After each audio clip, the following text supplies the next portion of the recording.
Jim Carrey may have a trophy case full of achievements, but there was one recognition that remained out of reach, and by all accounts, it genuinely ate at him. I'm here tonight to present the Academy Award for Outstanding Achievement in Film Editing. That's all I'm here to do. I didn't expect that to happen. Winning the Oscar is not the most important thing in the world. It's an honor just to be oh, God. It was nearly impossible to tell whether he was celebrating or subtly poking fun at Hollywood's obsession with appearances in that speech. And when I dream, I don't just dream any old dream. No, sir. I dream about being 3-time Golden Globe winning actor Jim Carrey. Comedy often carries deeper meaning beneath the surface, and Jim Carrey has long used laughter as a shield for real emotions, sometimes with unexpected fallout. But we had a thing called the kidding face. The kidding face? The kidding face lets your friend know that you don't really mean what you're saying, and then he does the kidding face back to you, letting you know that, that he understands that you're kidding. Well, it would be like, you're an idiot. Try it, go ahead. You look stupid bald. But being who he is, he couldn't resist flipping the script in the most quintessentially Jim Carrey way possible. It's just the one thing that I didn't really want you to touch on, and you did. Yeah. It's all funny, puppet master, you know, running everybody's lives, coming into another country. Ooh, I own the place, big deal. And guess what else? No one likes you, Conan.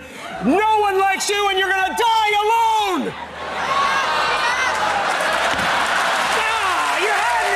They said, just go, it'll be all right. Just get a mustache or something, get a little disguise. You know, so I got this mustache, and I applied it, and I had thick glasses, I had, you know, I had a baseball cap. So I got inside there, and I was doing pretty good. And I was, hey, I'm pulling this off. Maybe this is the way I can live for the rest of my life.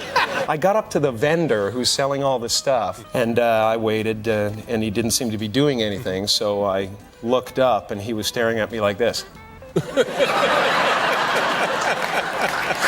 With a face that can transform into almost anything and a magnetic energy that refuses to be tamed, this video is all the proof you need that Jim Carrey has rightfully earned his place at the very top of the comedy world. She actually stole, wow, look at this, I can do anything with it. Working, not working. Oh, they got you coming and going, man, you know what I mean? You try and you try and you give it all. You give it all to her. This is an incredible transformation. It is an incredible transformation. Who was the teacher you drew? This. Oh, yeah, all right.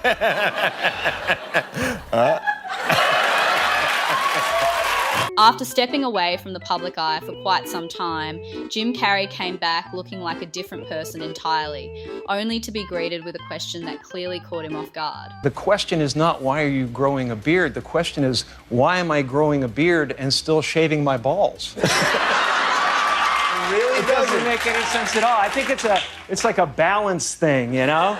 It's like, you know, if I'm shaved down, then I got to do this, you know? But, so if I ever shave my face again, you'll know. There's a full beard somewhere. The funny thing about it is I was always into this, you know, visualization and stuff. I've been working on something. Yeah, this is new. I'm kind of into real estate now. I just started renaming the cities and countries. There's Zimbabwe over there. Jimdonesia. Madagascar is going to be a fun place, you know? Well, what we have here is lemon. Wow. And a warm little towel for your fingers afterwards. I'd like you to eat that lemon.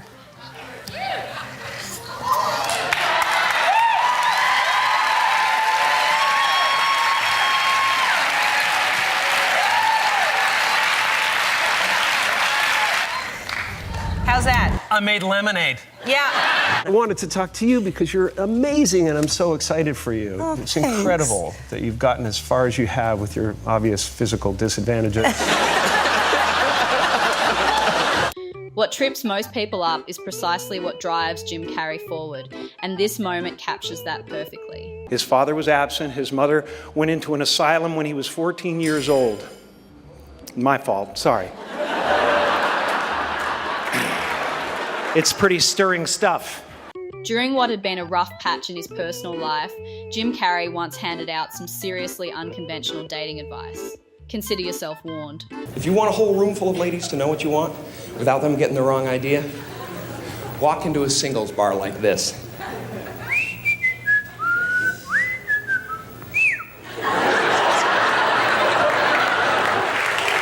See, this puts out a definite message, you know?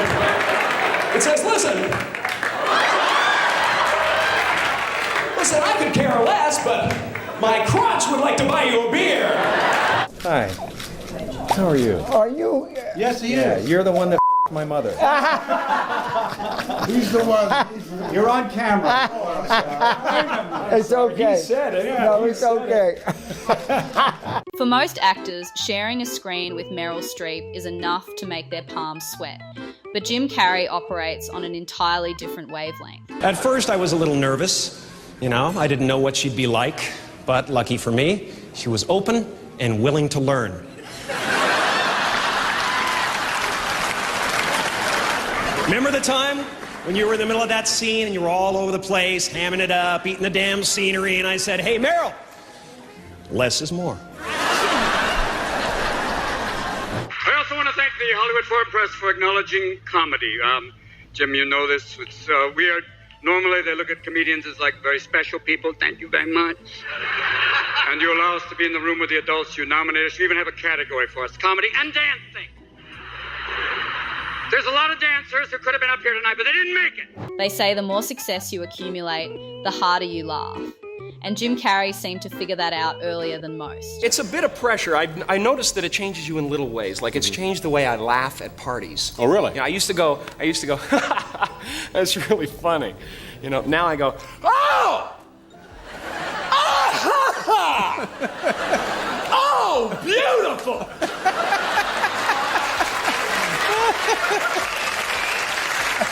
Have you guys heard this one? Oh! Though when it comes to genuine laughter, Jim Carrey always maintained that nobody could outdo his father. I'm going to be a great character when I get old, you know? Like, my father is the happiest man on the face of the earth. That's great. He laughs after everything you say. Mm-hmm. And he's deaf in one ear, so he dips and laughs. Dips and laughs. Huh?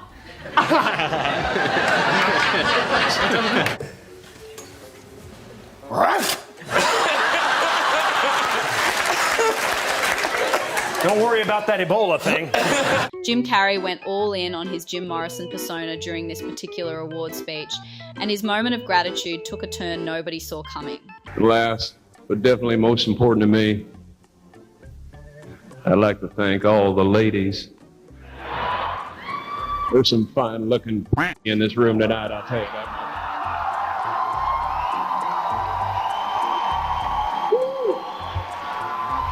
Even the biggest stars can grow weary of recycled questions, and Jim Carrey is no different. The reporters, do they ask you the same questions day after day, or literally 10 times a day? You do. You get a lot of the same questions over and over again, but I don't mind, you know, as long as I can keep my answers changing and different. Like, ask me if I like working with the animals. Oh, okay. Now, do you like working with the animals? Is that fun? Yes, I do. Especially the monkeys. They're wonderfully unpredictable. Ask me again. Do you like working? What do you want from me? Yes! I like working with the animals! Kind of like a praying mantis, it just shoves its food into its mouth and little tiny mouth parts break it apart, right? Exactly. That's the move. Very good. So, James, go ahead. Put your hand out, James. For decades, Hollywood has relied upon a special kind of magic to conjure movie heroes of all shapes and sizes. Of course, this magic I'm referring to is LSD. I might be reading that wrong. It's animation. Wow. I was way off.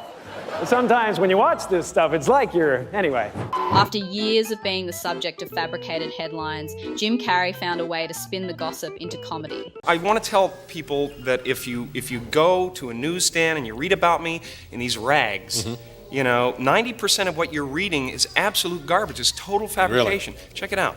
Said to be romantically involved with Dumb and Dumber co-star Lauren Holly. Now, I don't know where they dream this stuff up. I mean, so we sleep together 4 or 5 times a week.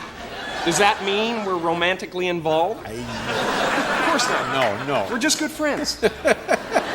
Your granddad, unbelievably. I am a granddad, yes. Granddad. I am. But I tell him, don't call me grandpa, because every time, and it's hilarious, because he'll just keep doing it because it bothers me. You know, I say, don't call me grandpa, and he'll go grandpa, and every time he calls me, I get a little older. Who are you? But I go out and I meet people, and it's always cool. You know, most of the time, you know, there's every once in a while there's somebody who asks for a little too much. You know, Like, say, what do you mean? Like more than an autograph? yeah, well, they'll say something like, hey, wait here. I'm gonna go have some kids, then bring them back to meet you. Or you know, something like, oh, Mr. Carrey, if my friends would kill me if I ever told them that I met you and I didn't get your underwear. Come on! Get those pants off! Jim, let's talk about your childhood for a moment. I imagine this was an extremely painful time for you.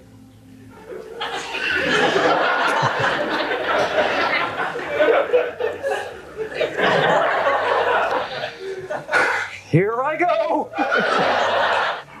I promised myself I was gonna do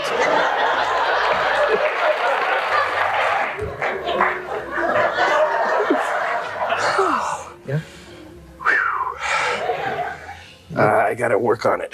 Thinking about which celebrity you'd want at your dinner table, Anthony Hopkins' ice-cold glare is probably enough to knock him straight off the list. Yeah, I once had dinner with Anthony Hopkins. I invited him over for dinner, and he accepted. Yeah. He came over, and we had dinner together, and I told him that that's how I approached Ace Ventura. It was a smart bird, and he went, I do that. Hannibal Lecter was a cross between a crocodile and a spider with infinite patience, infinite time to just wait for the perfect moment to strike! And frankly, it got a little creepy. It really did. It started getting creepy. I started going, more roast beef, man? There's plenty in the kitchen. You know, their parent says, you know who that is? That's the Grinch. And I go, I must find a way to stop Christmas from coming.